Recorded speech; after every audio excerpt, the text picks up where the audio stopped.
大家好，我是琪琪，今天我们一起来做一个神仙小吃，就是烤薯角。还要跟大家分享一个超级火的蘸酱，就是单纯为了这个蘸酱也值得复刻这个食谱的那种好吃。那我们就开始吧。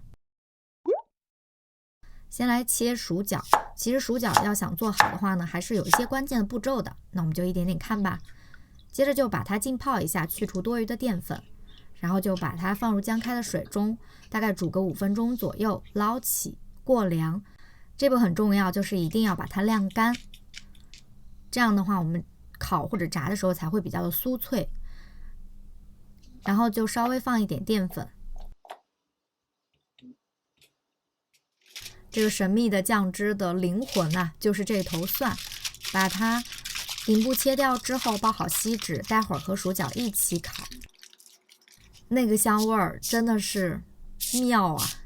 继续放入烤箱，我们这次还是用空气炸的功能，220摄氏度烤大概25分钟左右。烤熟的蒜是可以轻易的剥开的，之后呢，我们就把它压成蒜泥，再加一些盐和黑胡椒来调味。之后就是另外一个重头戏，酸奶，用稍微浓稠一点的酸奶。这个酱汁真的是厉害了，就是那种清爽解腻又冰冰凉凉的，真的，你们都快去试试吧，超好吃了。